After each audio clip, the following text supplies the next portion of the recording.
एक गांव में पुट्ठा नाम का एक व्यक्ति अपनी पत्नी शर्मीली के साथ रहा करता था। पुट्ठा के भूलने की आदत के कारण उसे गांव में सब लोग भूला राम कहा करते थे। दोपहर के 12 बज चुके थे और पुट्ठा अभी तक सो रहा था। पुट्ठा की पत्नी शर्मीली क्रोधित होकर पुट्ठा के पास आकर बोली, अजी भोला जी, कब तक सोते रहोगे? क्या काम पे नहीं जाना? 3 घंटे से उठाने का प्रयास कर रही हूँ, लेकिन तुम्हारी नींद है जो खुलने का नाम ही नहीं ले रही। शर्मीली की आवाज सुनकर पुट्ठा की आंखें खुल गई और हड़बड़ाता हुआ उठकर इधर उधर देखने लगा। अजी ऐसे क्या देख रहे हो? अपने ही घर पर बैठे हुए हो आप। वो तो सब ठीक है, लेकिन मैं कहाँ पर हूँ? जाहिर सी बात है, कल रात आप अपने ही घर पर सोए थे, तो अपने ही घर पर उठोगे ना, जंगल में तो उठोगे नहीं। अरे याद आया, ये तो मेरा ही घर है। लेकिन तुमने मुझे इतनी सुबह सुबह क्यों उठा दिया? जरा आकाश की तरफ भी नजर दौड़ा लीजिए, आपको पता लग जाएगा कि दोपहर के 12 बज गए हैं। सुबह हुए 6 घंटे हो चुके हैं। बड़ी मुश्किल से मंगत भैया के यहाँ बड़ी मिन्नतें करके तुम्हें काम पे लगवाया था, और जब से तुम्हें काम पे लगवाया है तब से एक बार भी तुम समय से काम पर नहीं पहुँचे। हाँ, तुम सही कहती हो। मैं तो भूल ही गया कि आज मंगत भैया ने मुझे सुबह 8 बजे ही काम पर बुलाया था। मैं जल्दी से तैयार हो जाता हूँ, तुम नाश्ता लगा दो। नाश्ता करके क्या करेंगे? अब दोपहर के 12 बज गए हैं, अब तो भोजन ही करिए। पुट्ठा तैयार होकर भोजन करने बैठ गया, मगर भोजन देखकर उसका मूड खराब हो गया। अरे मैंने तुमसे कितनी बार कहा है शर्मीली कि मुझे दोपहर के समय अरहर की दाल पसंद नहीं है। तुमसे मैंने चने की दाल बनाने को कहा था भाई। आप कब से चने की दाल खाने लगे? आपका तो चने की दाल खाने से पेट खराब हो जाता है ना। अरे लगता है मैं फिर भूल गया है। मुझे तो अरहर की दाल बहुत पसंद है। गलती हो गई है, क्षमा कर दो।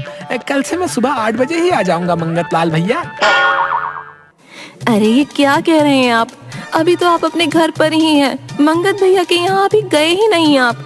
जब वहाँ पहुँच जाना तब उनसे अपनी गलती की क्षमा मांग लेना।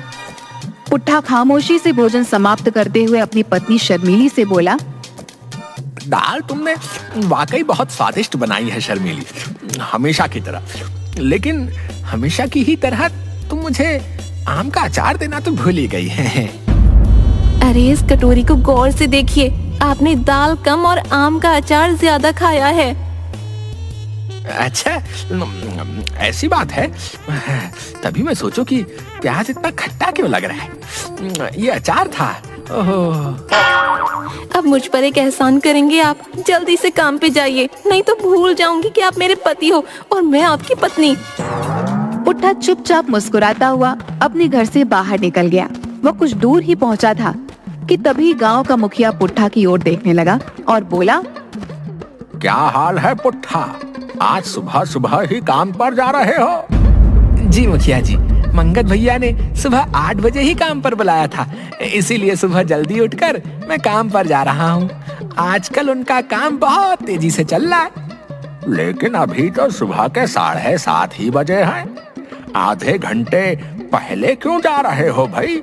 समय से पहले पहुँचना तो अच्छी बात होती है मुखिया जी। तभी मुखिया के बगल में बैठा हुआ बल्ली मुस्कुराता हुआ बोला, अरे मुखिया जी, क्यों टांग खींच रहे हैं पुट्ठा जी की? पुट्ठा जी, मुखिया जी आपकी टांग खींच रहे हैं। क्या आपको इस बात का आभास नहीं है? मुखिया जी की तो मजाक करने की पुरानी आदत है। तो फिर अपने घर वापस चले जाओ और 2 घंटे बाद काम पर जाना। लेकिन क्यों? क्योंकि अभी तो सुबह के 5 बजे हैं। मंगत भैया तो सो रहे होंगे। सुबह सुबह अगर उन्हें उठा दोगे तो वो तुमसे नाराज हो जाएंगे। हो सकता है तुम्हें काम से ही निकाल दे।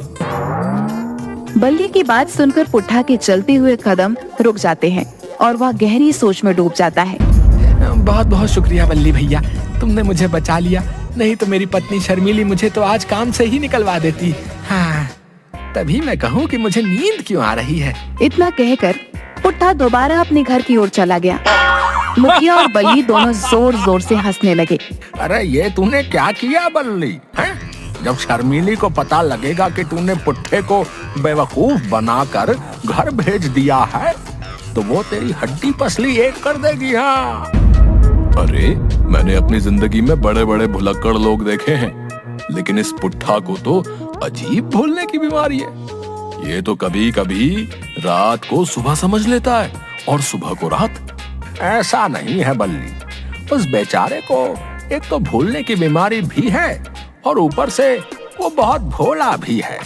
सही कहा मुखिया जी, लेकिन आज की हरकत देखकर मुझे ऐसा लगा है कि इसे आज भूलने का फिर से बड़ा भयंकर वाला दौरा पड़ा है। अब जल्दी से यहाँ से चला जा बल्ली, कुछ देर बाद शर्मीली यहीं पर आती होगी। हाँ अब सही कह रहे हो मुखिया जी, मैं चला। इधर पुट्ठा को वापस घर आता देख शर्मीली क्रोधित होकर बोली, अजी अब क्या हुआ, वापस क्यों आ गए? क्या आज काम नहीं लगा? तुम तो कह रहे थे मंगत भैया ने सुबह सुबह 8 बजे ही तुम्हें बुलाया था। कहीं मंगत भैया ने तुम्हें काम से तो नहीं निकाल दिया? शर्मीली, मैं तुम्हारी इस आदत से तंग आ चुका हूँ। एक तो तुमने मुझे सुबह 5 बजे ही उठा दिया और ऊपर से नाराज हो रही हो। ये तुमसे किसने कहा कि इस वक्त सुबह के 5 बजे हैं? बल्ली भैया ने। आज मैं इस नास पीटे बल्ली की खबर लेकर ही रहूंगी। मैं आपसे तंग आ चुकी हूँ सच में। सच तो ये है कि आपने मेरा जीवन बर्बाद कर दिया। अरे उसने आज आपको दोबारा मूर्ख बनाया है। क्या मतलब? मतलब ये कि अभी इसी वक्त चुपचाप काम पे चले जाओ। कुछ देर बाद शाम हो जाएगी। जब सूरज सर पर चढ़ाता है तो उसे दोपहर बोलते हैं। सुबह के 5 बजे के वक्त सूरज नहीं निकलता। अरे ये तो मैं भूल ही गया। तुम सही कहती हो शर्मीली, अब काम पर जाते वक्त किसी से बात नहीं करूंगा, सीधे मंगत भैया के यहाँ पर चला जाऊंगा। हाँ। पुट्ठा दोबारा वहाँ से चुपचाप चला गया और शर्मीली गुस्से से मुखिया के पास जाकर बोली, ये बल्ली कहाँ गया मुखिया जी? अभी अभी तो यहीं बैठा था शर्मीली। क्या हुआ? बहुत गुस्से में नजर आ रही हो तुम। मुखिया जी बनिए मत, मैं जानती हूँ कि आपको सब पता है। आप हर बार बल्ली को बचा लेते हो, लेकिन आज मैं उसे छोड़ूंगी नहीं। अरे बताओ तो क्या हुआ है? बोल तो ऐसे रहे हैं जैसे आपको कुछ पता ही नहीं हो। उसने मेरे पति को दोबारा बेवकूफ बनाकर घर पर भेज दिया। अरे शर्मीली, अब गुस्सा खत्म भी करो। हैं? बल्ली हमारे ही गांव का तो है और गांव में एक दूसरे से मजाक तो चलता ही है। मुझे पता था आप यही कहोगे, लेकिन मैं आपसे कह देती हूँ, बल्ली आ जाए तो उसको समझा देना। अगर उसने दोबारा कभी मेरे पति को मूर्ख बनाया तो मैं अब आपके पास शिकायत लेकर नहीं आऊंगी। अब की बार उसके घर में घुसकर उसकी हड्डी पसली एक कर दूंगी। इतना कहकर शर्मीली वहाँ से चली गई। उधर पुट्ठा काम पर पहुँच गया, मगर उसने देखा कि मंगत लाल के ईंटों के भट्टे पर सन्नाटा छाया हुआ था। मंगत लाल कुर्सी बिछाए अपने साथी संपत के साथ गप्पे लड़ा रहा था। अरे क्या हुआ पुट्ठा जी, आज आप कैसे आ गए? कैसी बातें कर रहे हैं मंगत भैया। आपने ही तो मुझे सुबह 8 बजे बुलाया था। हाँ बुलाया तो था, लेकिन इस वक्त तो दोपहर के 1 बज रहे हैं। सुबह के 8 तो कब के बज चुके हैं। माफ करना मंगत भैया, आप तो जानते हैं कि मुझे भूलने की आदत है। ये किसने कहा तुम्हें भूलने की आदत है पुट्ठा? है पूरी बात तो बता रहे हो तुम कि मंगत भैया ने सुबह 8 बजे तुम्हें काम पर बुलाया था। पुट्ठा, तुम्हें भूलने की बीमारी नहीं है, बल्कि तुम्हें कुछ बातें देर से याद आती हैं। वैसे तुम्हारी जानकारी के लिए बता दूं, मैंने तुम्हें सुबह 8 बजे 1 हफ्ते पहले काम पर बुलाया था और कल शाम को जाते वक्त मैंने सभी मजदूरों से कहा था कि आज की छुट्टी है। आज मेरे शहर से कुछ मेहमान आने वाले हैं। मंगत लाल की बात सुनकर पुट्ठा क्रोधित हो गया और गुस्से से बड़बड़ाता हुआ बोला, क्या आज की छुट्टी थी और मेरी पत्नी शर्मिली ने मुझे सुबह ही काम पर आने के लिए जगा दिया।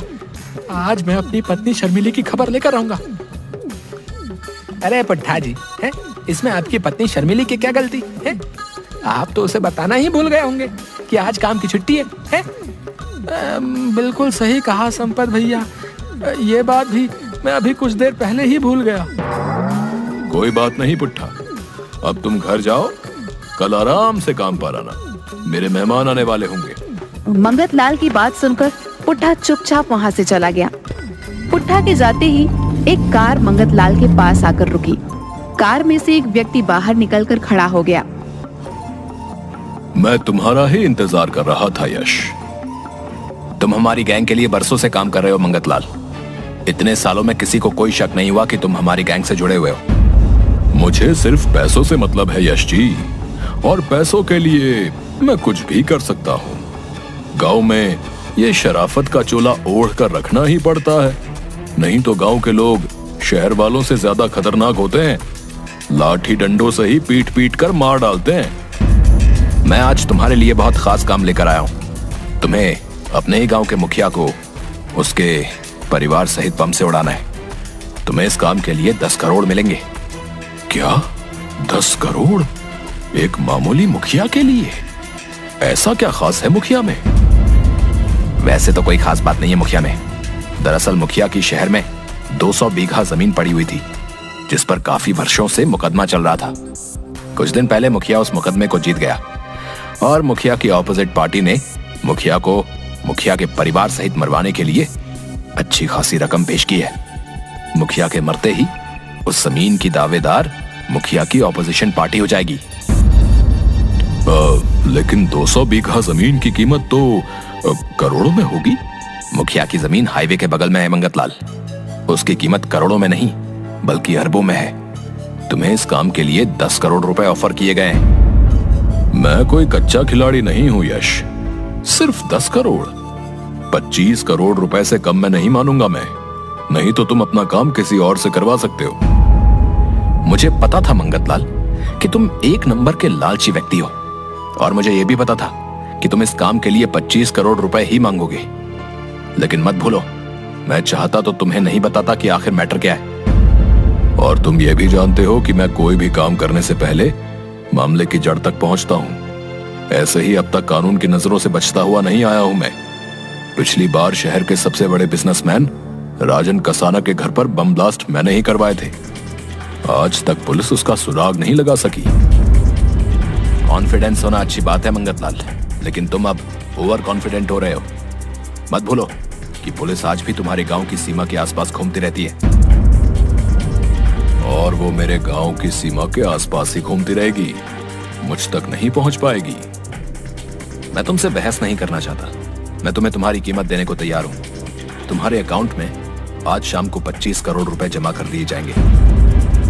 यश ने एक मोटा बैग मंगतलाल के हाथ में थमा दिया। इस बैग को मुखिया के घर पर रख देना। इतना बोलकर यश वहाँ से जाने ही वाला था कि तभी वह किसी को देखकर चौंक गया। सामने पुट्ठा खड़ा था। पुट्ठा को देखकर तीनों के पसीने छूट गए। पुट्ठा, तू यहाँ कब से खड़ा है? मैंने तुझे घर जाने के लिए बोला था ना? क्या आपने मुझे घर जाने के लिए बोला था? शायद मैं फिर भूल गया है। पुट्ठा, तू तो हमारी आंखों के सामने चला गया था ना? लेकिन मैं तो सीधे घर से अभी आया हूँ, तो आपने मुझे जाने के लिए कब बोल दिया? कभी कभी तो ऐसा लगता है मंगत भैया कि पुट्ठा को जान से मार दो। हाँ। ये नमूना कौन है?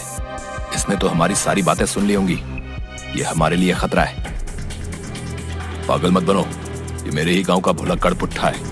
इसे भूलने की आदत है। तभी मंगतलाल के दिमाग में एक विचार तेजी से कौंधा। वह बम वाला वही बैग पुट्ठा को पकड़ाते हुए बोला, पुट्ठा, तुम काम पर कल से आना, आज नहीं। और हाँ, इस बैग को मुखिया जी के घर याद से दे देना। तुम्हें याद तो रहेगा ना? जी बिल्कुल मंगत भैया, मैं इस बैग को बल्ली के घर दे दूंगा। बल्ली के घर में नहीं पुट्ठा, मुखिया के घर पर दे आना। इस बात को मत भूल जाना, नहीं तो मैं तुम्हारी पत्नी शर्मीली से तुम्हारी शिकायत कर दूंगा। शर्मीली का नाम सुनते ही पुट्ठा के माथे पर पसीना आ गया। जी जी बिल्कुल मंगत भैया, मैं सारी बात भूल जाऊंगा, लेकिन ये बात नहीं भूलूंगा कि मुझे इस बैग को मुखिया के घर पर छोड़ कर आना है। अब ये क्या किया तुमने मंगत भैया? इस बैग में तो बम है। ये मूर्ख बैग किसी दूसरे को ना पकड़ा दे या अपने ही घर पर ना रख दे। तुम्हें हो क्या गया है मंगतलाल? तुमने एक भुलक्कड़ आदमी को इतना खतरनाक काम सौंप दिया। तुम दोनों बिल्कुल मूर्ख के मूर्ख ही रहोगे। ये पुट्ठा है, मैं इसे बहुत सालों से जानता हूँ। ये सब कुछ भूल जाता है, लेकिन कभी भी मेरा नाम और अपनी पत्नी शर्मीली का नाम नहीं भूलता। तुम लोगों ने देखा नहीं, शर्मीली का नाम सुनते ही ये कैसे डर गया। अब ये मुखिया के घर पर बैग पहुंचा देगा और मुखिया अपने परिवार सहित बम धमाके से मर जाएगा और सारा का सारा इल्जाम पुट्ठा के ऊपर लगेगा और पुट्ठा को ये याद भी नहीं रहेगा कि ये बैग मैंने उसे दिया था। लेकिन अब करना क्या है? कुछ नहीं, तुम यहीं पर ठहरो यश। मैं और संपत पुट्ठा के पीछे जाते हैं। पुट्ठा जैसे ही इस बैग को मुखिया के घर पर देगा, मैं दूर से रिमोट कंट्रोल का बटन दबा दूंगा। चलो संपत। संपत और मंगतलाल पुट्ठा के पीछे लग गए, मगर उन दोनों ने देखा कि पुट्ठा मुखिया के घर के करीब जाकर अचानक रुक गया। मंगत भैया ने ये बैग किसके घर पर देने के लिए बोला था? ये तो मैं भूल ही गया। अगर मैं वापस गया तो मुझे बहुत डांट पड़ेगी। आज मैं किसी भी कीमत पर गलती नहीं करूंगा। हाँ, मैं एक काम करता हूँ, पहले सोचता हूँ। सोचने से मुझे जरूर याद आ जाएगा कि मंगत भैया ने ये बैग मुझे कहाँ देने के लिए कहा है। इतना कहकर पुट्ठा गहरी सोच में डूब गया। अचानक वह बड़बड़ाते हुए बोला, मुखिया जी, नहीं, मंगत भैया ये बैग मुझे मुखिया जी के यहाँ पर क्यों देने के लिए कहेंगे? मेरा ख्याल है कि उन्होंने आईजी को ये बैग देने के लिए बोला है। अरे, मुझे सब याद आ गया। हमारे गांव में पिछले कुछ दिनों से आईजी साहब कुछ पुलिस वालों को लेकर घूम रहे हैं। जरूर ये बैग मंगत भैया ने आईजी के यहाँ पर देने के लिए बोला होगा। इतना कहकर पुट्ठा सीधे गांव की पुलिस चौकी की ओर मुड़ गया। पुट्ठा को पुलिस चौकी की ओर जाता देख संपत और मंगतलाल के पसीने छूट गए। अरे मंगत भैया, ये कहाँ जा रहा है? इसे रोको। अबे पागल हो गए हो क्या? अब अगर इसके साथ हमें किसी ने देख लिया तो हमारी पोल खुल सकती है। अगर इस भुलक्कड़ ने ये बैग पुलिस के हाथ में पकड़ा दिया तो क्या होगा? यहाँ से भागने में ही भलाई है। पुट्ठा पुलिस चौकी के अंदर घुस गया और उसने वह बैग आईजी के हाथ में पकड़ा दिया। आईजी उस बैग को देखकर बुरी तरीके से चौंक गया। ये बैग तुम्हें किसने दिया? इस बार मैं बिल्कुल नहीं भूला हूँ आईजी साहब। मुझे ये बैग मंगत भैया और संपत भैया ने दिया है और मुझसे यही कहा कि ये बैग आईजी को ही देना। आईजी ने जैसे उस बैग को खोला तो उसके पसीने छूट गए। अरे, इसमें तो बम है। बम का नाम सुनते ही खलबली मच गई। पुलिस वाले पुट्ठा को अच्छी तरह से जानते थे। सर, मेरी समझ में सब कुछ आ चुका है। इस पुट्ठा को बोलने की बीमारी है। जरूर उन दोनों ने इसके बोलने की आदत का फायदा उठाकर ये बैग किसी के यहाँ पर भेजा होगा और गलती से पुट्ठा बोलकर यहाँ ले आया। और फिर हमारा शक तो पहले से ही मंगतलाल और संपत पर था। इस बैग में रखे बम ने हमारे शक की पुष्टि कर दी। चलो, इस पुट्ठा की बोलने की कोई तो आदत काम आई। सर, इसके बोलने की आदत ने ही दो बड़े बड़े मुजरिमों को शिकंजे में फंसा दिया सर।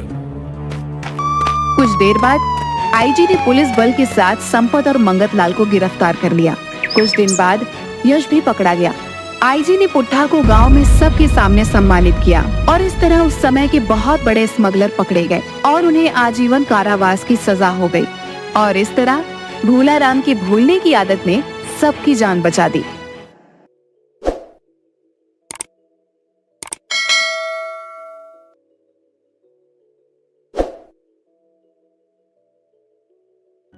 एक गांव में सुधा नाम की एक बहुत मोटी लड़की रहा करती थी। गांव के सभी लोग उसके मोटापे की वजह से मोटी मोटी कहकर उसे बुलाया करते थे। सुधा को भूख बहुत लगती थी। वो चाहे जितना भी भोजन करती, मगर उसकी भूख कुंभकर्ण की नींद की जैसी थी। उसका पेट ही नहीं भरता था। उसकी माँ विमला को उसकी बड़ी चिंता रहती थी। एक दिन सुधा सज धज कर कहीं जा रही थी।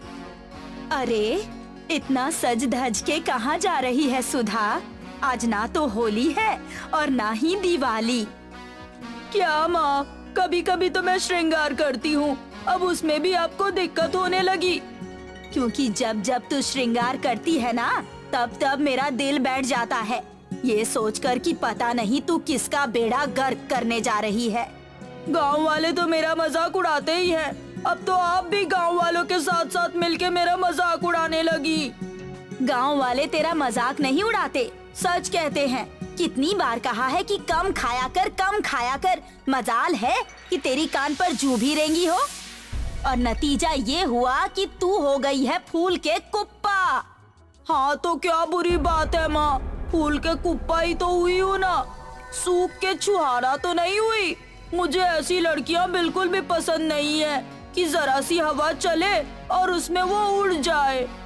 हाँ, लेकिन मुझे भी ऐसी लड़कियां पसंद नहीं जिनके शरीर बुलडोजर की तरह हो जाए कि अगर गलती से भी उनका शरीर किसी दीवार से टकरा जाए तो दीवार ही टूटकर गिर जाए।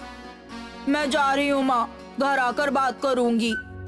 अरे मेरी बात तो सुन। अरे मगर सुधा विमला की पूरी बात सुने बगैर ही वहाँ से चली गई।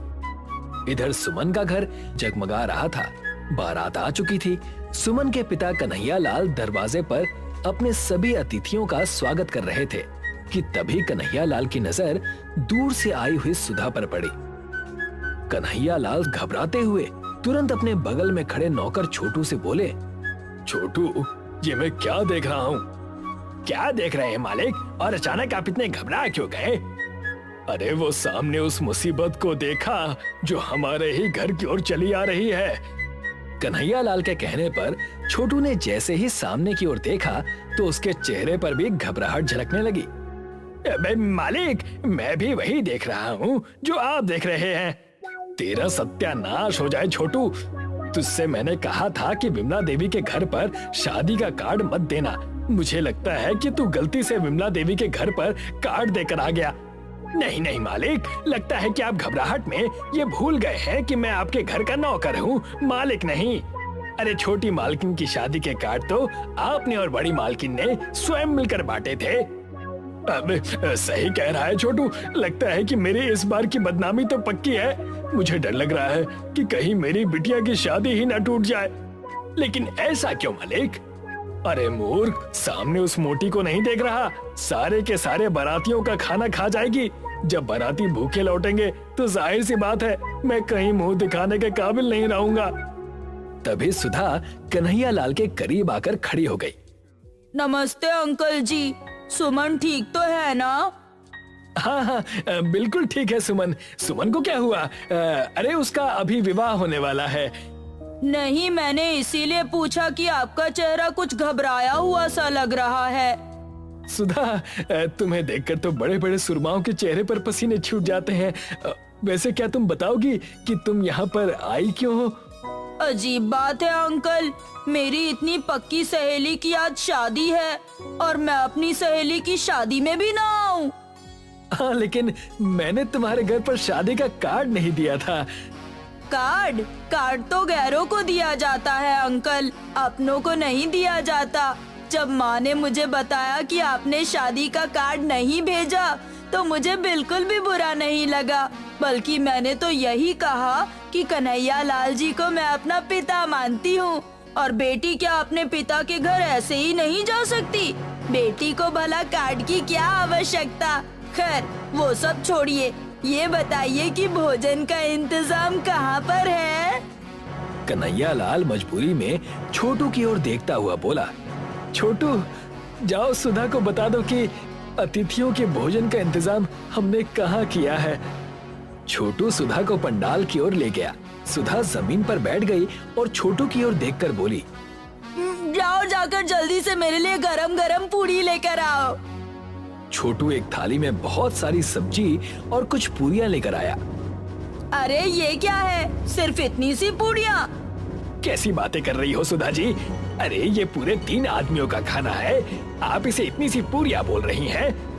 अरे तुम जिन 3 आदमियों की बात कर रहे होगे उनकी खुराक बहुत कम होगी, मेरा हाजमा थोड़ा अच्छा है। तभी सुधा की नजर पूरियों से भरी हुई टोकरी पर पड़ी। जाओ वो पूरियों से भरी हुई टोकरी उठाकर ले आओ। अरे वो तो बहुत सारी पूरियां हैं। जो बोला है वो करो। क्या तुम्हारे मालिक ने तुम्हें अतिथियों का सम्मान करना नहीं सिखाया? क्या तुम अतिथि को भूखा यहाँ से जाने दोगे? लाता हूँ। इतना कहकर छोटू पूरियों से भरा हुआ टोकरा वहाँ पर ले आया। देखते ही देखते सुधा सारी पूरियां खा गई। जाओ जाकर अब की बार 2 पूरियों के टोकरी लेकर आओ, और सुनो, काशी फल की सब्जी और गुलाब जामुन भी लेकर आना। वो क्या है ना कि खाना खाने के बाद मुझे मीठा खाना बहुत पसंद है। और हाँ, सामने रायते से भरी हुई 2 बाल्टी दिख रही है ना, वो भी मेरे पास लाकर रख दो। वो क्या है ना कि खाने के बाद मुझे रायता बहुत पसंद है। खाना जल्दी हजम हो जाता है। छोटू पूरियों की 2 टोकरी लेकर आया और सुधा देखते ही देखते वो भी चट कर गई। कुछ ही देर में सुधा सारे बारातियों का खाना खा गई। यहाँ तक कि सुधा ने मिठाई का एक भी टुकड़ा नहीं छोड़ा। अब कहीं जाकर मुझे ऐसा लगा कि मैंने थोड़ा बहुत खाया है। अब घर पर जाकर खाऊंगी। सुधा वहाँ से चली गई। अरे मैं तो लुट गया, मैं बर्बाद हो गया। अगले दिन सुधा की माँ विमला बाजार में किसी काम से आई कि तभी उसकी नजर कन्हैया लाल पर पड़ी, जो अपने परिवार के साथ बोरिया बिस्तर समेटकर कहीं जा रहा था। अरे नमस्ते कन्हैया लाल जी, अपने परिवार के साथ सारा सामान लेकर कहाँ जा रहे हैं आप? जी अजी कहाँ जाऊंगा, ये गांव छोड़कर जा रहा हूँ, वो भी आपके कारण। मैं कुछ समझी नहीं कन्हैया लाल जी। कल मेरी बेटी सुमन की शादी थी। आपकी बेटी सुधा बगैर बुलाए वहाँ पर आ गई और सारे बारातियों का खाना खा गई। आपको पता है सारे बारातियों को भूखा वापस लौटना पड़ा। लड़के वाले तो शादी तक से इनकार करने लगे, ये बोलकर कि मैं बारातियों को ठीक से भोजन तक नहीं दे पाया। कुछ वर्षों बाद मेरी छोटी बिटिया की भी शादी है। आपकी बेटी कल को मेरी छोटी बिटिया की भी शादी में पहुंच जाएगी और सारे बारातियों का खाना खा जाएगी। इसीलिए मैं ये गांव छोड़कर पहले ही जा रहा हूँ। इतना कहकर कन्हैया लाल वहाँ से चला गया और विमला क्रोधित होते हुए सीधे घर पर पहुँच गई। घर पर सुधा बिस्तर पर आराम से लेटी हुई थी। तो आखिरकार तुमने वही किया जिस बात का मुझे डर था। तुम्हें क्या जरूरत थी कन्हैया लाल जी की बेटी की शादी में जाने की? तुम्हें पता है तुम्हारी वजह से कुछ देर पहले मुझे बाजार में कितना अपमानित होना पड़ा। बेचारे कन्हैया लाल जी कितने अच्छे व्यक्ति थे, तुम्हारी वजह से वो गांव छोड़कर जा रहे हैं। अब मैं क्या करूँ माँ, जब भी गांव में कहीं शादी होती है तो मेरी भूख दुगनी हो जाती है और मैं खुद के ऊपर कंट्रोल नहीं कर पाती। कितनी बार कहा है कि अपना ध्यान खाने के अलावा कहीं और लगाओ, लेकिन नहीं, घूम फिर कर तुम्हें बस खाना ही नजर आता है। मैंने सोच लिया है तुम्हें आज से काम पर भेजूंगी। काम पर भेजूंगी से क्या मतलब? बिरजू हाथी वाले के यहाँ पर 4 हाथी पले हुए हैं। तुम आज से वहाँ पर जाओगी। दिन रात जब वहाँ पर भागा दौड़ी करके उठक बैठक करोगी ना, तब तुम्हारा वजन अपने आप कम हो जाएगा। और बिरजू को मैं ये बोल दूंगी कि वो तुम्हें सुबह से लेकर शाम तक बिल्कुल भी खाना ना दे। अगले दिन विमला बिरजू हाथी वाले के यहाँ पर सुधा को छोड़कर आ गई। सुनो सुधा, यहाँ तुम्हारे घर वाले नाज नखरे नहीं चलेंगे। ये हाथी देख रही हो, इन सबको भोजन तुम खिलाओगी। यहाँ तक कि इन हाथियों को नहलाना और इनका गोबर साफ करना। ध्यान रखना, अगर मैंने तुम्हें 1 सेकंड के लिए भी बैठा हुआ देख लिया तो मैं 1 पैसा नहीं दूंगा। इतना कहकर बिरजू वहाँ से चला गया। सुबह से लेकर शाम तक भूखी रहकर सुधा की हालत खराब हो गई। तभी उसकी नजर हाथियों के बहुत सारे केलों पर पड़ी। अरे मैं तो मूर्ख थी जो सुबह से लेकर शाम तक भूखी रही। अरे केले किस काम आएंगे? सुधा हाथियों के सारे केले खा गई। ये तुमने क्या किया सुधा? ये तो हाथियों के 10 दिन का खाना था। मैं तो लुट गया, बर्बाद हो गया। क्या मैं कल से काम पर आऊं बिरजू चाचा? नहीं सुधा, तुम्हें अब कल से काम पर आने की कोई जरूरत नहीं। मुझे तो लगता है कल से अब मुझे कोई और काम देखना पड़ेगा ताकि मैं अपने हाथियों के लिए कहीं से भोजन का इंतजाम कर सकूं।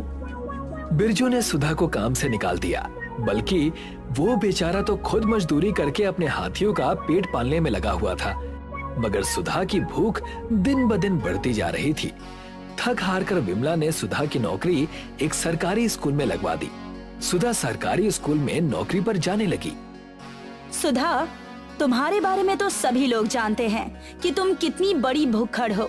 यहाँ तक कि तुमने बिरजू हाथी वाले तक का बेड़ा गर्क कर दिया। इसमें मेरी कोई गलती नहीं है मैडम जी। अब मुझे भूख ही इतनी लगती है तो मैं क्या करूं? तुम्हारी माँ ने मुझसे कहा है कि तुम्हें स्कूल में दिन भर खाने को कुछ भी ना दिया जाए। याद रखना, अगर मैंने तुम्हें खाना खाते देख लिया ना तो फिर मैं तुम्हारी माँ से तुम्हारी शिकायत कर दूंगी और तुम्हें 1 फूटी कौड़ी भी नहीं दूंगी। 2 दिन तक सुधा ने तो बड़ी मुश्किल से अपनी भूख के ऊपर कंट्रोल किया। दोपहर के समय सुधा भूख से बेहाल स्कूल में थी कि तभी उसकी नाक भोजन की सुगंध से टकराई। अरे, ये इतनी अच्छी खुशबू कहाँ से आ रही है? मुझे जाकर देखना चाहिए कि स्कूल में आखिरकार इतना अच्छा भोजन कौन लेकर आया है। सुधा ने देखा तो वहाँ पर सरकार की तरफ से आया हुआ बहुत सारा भोजन रखा हुआ था। देखते ही देखते सुधा सारा भोजन चट कर गई। तभी वहाँ पर स्कूल की प्रिंसिपल आ गई। अरे, तुमने ये क्या किया सुधा? तुम तो सारे बच्चों का खाना खा गई। मुझे बहुत तेज भूख लग रही थी मैम। मुझे पता ही नहीं चला कि सारा भोजन समाप्त हो गया। तुम्हारी सजा ये है कि आज रात तुम घर नहीं जाओगी। सारी रात बंद रहोगी। सुबह तक तुम्हारी अक्ल ठिकाने आ जाएगी। प्रिंसिपल सुधा को बंद करके चली गई। सुबह तक सुधा को बहुत तेज भूख लगने लगी। दोपहर के वक्त खाली पीरियड के समय जब बच्चे क्लास से चले गए तो सुधा बच्चों के बैग से टिफिन निकालने लगी। अरे वाह, मुझे तो पता ही नहीं था कि गांव में इतने अच्छे अच्छे भोजन बनते हैं। और ये भोजन बच्चे खाएंगे नहीं, ये मैं खाऊंगी। सुधा स्कूल के सारे बच्चों का भोजन खा गई।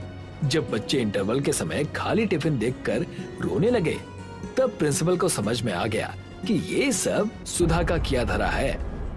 सुधा, कहाँ हो तुम? जल्दी आओ। क्या हुआ प्रिंसिपल जी? ये तुमने क्या किया? पहले तुम सरकार की तरफ से दिया गया बच्चों का सारा भोजन खा गई और अब तुम बच्चों का टिफिन निकाल कर खाने लगी हो। मुझे बच्चों को भूखा नहीं मरवाना। तुम यहाँ से जा सकती हो। और फिर वही हुआ। प्रिंसिपल ने सुधा को काम से निकाल दिया। सुधा बेटी, अब अपने खाने पर थोड़ा सा कंट्रोल कर। अगर तेरा हाल यही रहा तो तुझसे कौन विवाह करेगा? अपना थोड़ा वजन कम कर।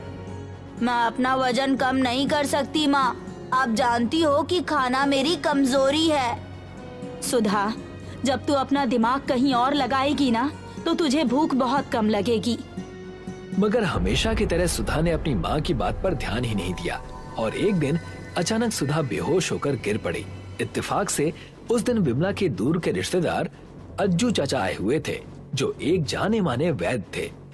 सुधा की नब्ज देखकर अज्जू चाचा मुस्कुराते हुए विमला की ओर देखकर बोले, ये क्या विमला जी, आपने मुझे पहले क्यों नहीं बताया कि सुधा को ज्यादा खाना खाने की बीमारी है? ये कैसी बातें कर रहे हैं? लोग कम खाते हैं इस बीमारी के बारे में तो सुना था, लेकिन ऐसा पहली बार सुन रही हूँ कि ज्यादा खाना खाने की भी बीमारी होती है। ये सच बात है। जिस तरह इंसान को भूख ना लगने की बीमारी होती है, ठीक उसी तरह भूख ज्यादा लगने की भी बीमारी होती है। सुधा बेचारी इस बीमारी से पीड़ित है। तो फिर आप मेरी बेटी का इलाज कीजिए। अज्जू चाचा, आप नहीं जानते कि मुझे इस खाने की वजह से कितनी शर्मिंदगी झेलनी पड़ती है। चिंता मत करो, मैं आ गया हूँ ना। देखो कुछ ही महीनों में मैं तुम्हारी बेटी को बिल्कुल दुबला पतला कर दूंगा। कुछ ही देर के बाद सुधा को होश आ गया। आज से तुम्हारा इलाज मैं करूंगा सुधा। जब भी तुम्हें भूख लगेगी तुम भोजन नहीं बल्कि मेरी जड़ी बूटी खाओगी। मैं ये सब कुछ नहीं कर पाऊंगी चाचा। तुम्हें करना होगा बेटी। कुछ दिन तक तो सुधा बिल्कुल सही चली। अज्जू चाचा को लगा कि सुधा बिल्कुल ठीक हो गई है, तो एक दिन गांव की बारात में अज्जू चाचा सुधा को लेकर गए। यहाँ पर भोजन को देखकर तुम्हें कैसा लग रहा है? मुझे ऐसा लग रहा है चाचा कि सारा का सारा भोजन खा जाऊं। क्या? लेकिन तुमने तो कहा था कि तुम्हें अब भूख बहुत कम लग रही है। वो तो मैंने आपसे अपनी जान छुड़ाने के लिए कहा था। मुझे पता था कि आप इस शादी में मुझे जरूर लाओगे। इतना बोलकर सुधा शादी में मौजूद सारे बारातियों का खाना खा गई। अज्जू चाचा बेहोश हो गए और सुधा मुस्कुराती हुई अपने घर की तरफ चली गई। सुमन एक संपन्न परिवार से थी। वो अपने माता पिता के साथ रहा करती थी। उसकी माँ अनुराधा बहुत ही पतली थी, पर उनको एक दुख था कि उनकी बेटी मोटी होने के कारण अपनी उम्र से ज्यादा लगती थी। उनको इस बात की हमेशा चिंता सताती रहती थी कि सुमन का क्या होगा। सुमन, तुम्हारा वजन दिन ब दिन बढ़ता ही जा रहा है। जितनी उम्र की तुम हो नहीं, उससे ज्यादा की लगती हो। अगर इसी तरह से चलता रहा तो तुम्हारी शादी में बहुत परेशानी आएगी। माँ, मैं क्या करूँ? दिन में एक ही रोटी तो खाती हूँ और फिर भी मैं फूलती ही चली जा रही हूँ। अब अगर एक भी रोटी नहीं खाऊंगी तो मैं जिंदा कैसे रहूंगी? न जाने मुझ पर मोटापा कैसे आता जा रहा है। बेटा, एक काम कर, तू जिम ज्वाइन कर ले। कसरत करेगी तो क्या पता तेरा वजन कम हो जाए। अनुराधा के कहने पर सुमन एक जिम ज्वाइन कर लेती है, जहाँ एक ट्रेनर उससे कई तरह के व्यायाम कराने की कोशिश करती है, परंतु कोई फायदा नहीं होता, क्योंकि उसे जिस मशीन पर चढ़ने के लिए वो कहती है, वो मशीन ही टूट जाती है। अरे बाप रे, तुम्हारा वजन इतना ज्यादा है ना कि तुम्हारे वजन से ये मशीन ही टूट गई। अब मैं ओनर को क्या जवाब दूंगी? पर खैर, तुम एक काम करो, मशीन की जगह वजन कम करने की जगह तुम जमीन पर ही कोई आसन शुरू करो। पिंकी उसे कई आसनों के बारे में बताती है, जिसमें से एक आसन में वो अपनी कमर के पीछे हाथों को लेकर जाती है और उलझ जाती है। अरे, मेरे हाथों को कोई छुड़ाओ, मेरे हाथ फंस गए हैं, मुझे बहुत तकलीफ हो रही है, कोई मेरी मदद करो। पिंकी जैसे ही उसके हाथों को छुड़ाती है तो वो पिंकी के ऊपर गिर पड़ती है। मेरी माँ, मुझे बख्श दे, मैं तेरा वजन कम नहीं करा सकती। कभी देखा है अपने आप को आईने में? 100 किलो से भी ज्यादा वजन होगा तेरा। सुमन परेशान होकर अपने घर जाती है और अनुराधा को सारी बात बताती है। अनुराधा भी परेशान हो जाती है। फिर एक दिन अनुराधा बाजार कुछ सामान लेने जाती है, जहाँ उसे उसके पुराने घर के पड़ोसी मिल जाते हैं। अरे बहन जी, आप यहाँ पर अचानक से? कैसी हैं आप? अरे आप लोग यहाँ से क्या गए? मोहल्ले की तो रौनक ही चली गई। कैसा है सब कुछ घर में? सब सही चल रहा है, बस यही है कि सुमन शादी के लायक हो गई है। उसकी शादी के लिए कोई योग्य वर मिल जाए तो मैं उसकी शादी कर दूं। आपने तो बहुत अच्छी बात कर दी। मैं अपने बेटे के लिए एक बहू ढूंढ रहा हूँ और आपने अपनी बेटी के रिश्ते की बात ही छेड़ दी। मैं आपकी बेटी का हाथ अपने बेटे के लिए मांगना चाहता हूँ। मुझे अपने बेटे की शादी 1 हफ्ते के अंदर ही करनी है, क्योंकि उसकी कुंडली के हिसाब से फिर कोई और तरीका नहीं है। आप मेरी बेटी से मिल तो लीजिए। नहीं नहीं, आप बस शादी की तैयारी कीजिए, हम 1 हफ्ते के बाद बारात लेकर आ जाएंगे। शर्मा जी सुमन को देखे बिना ही आशीष की बारात लेकर आ जाते हैं। जब सुमन दुल्हन बनकर आती है तो सबके होश उड़ जाते हैं। मोटी दुल्हन को देखकर सब हंसने लगते हैं। पापा, आपने मेरे लिए इतनी मोटी लड़की देखी? आपको मुझसे क्या दुश्मनी थी? मैं अपने कॉलेज में सबसे फेमस लड़का था, पर आपने तो मेरा भाग्य ही फोड़ दिया। मैं इस लड़की से शादी नहीं कर सकता। बेटा, अब हमारे पास और कोई चारा नहीं है। तुम्हारी कुंडली में दोष है, इस वजह से तुम्हें आज ही शादी करनी होगी। अगर तुमने अब शादी नहीं की तो तुम्हारा करोड़ों का नुकसान हो जाएगा। अपने पिता के कहने पर आशीष सुमन से शादी कर लेता है, परंतु उसको कभी भी अपनी पत्नी का दर्जा नहीं देता। एक बार शर्मा जी के कहने पर वो उसे घुमाने ले जाता है, जहाँ पर वो स्विमिंग पूल में उतरती है तो स्विमिंग पूल का सारा पानी बाहर आ जाता है। तुम इतनी मोटी हो कि जिस स्विमिंग पूल में तुम उतरोगी वहाँ कोई और नहा ही नहीं सकता।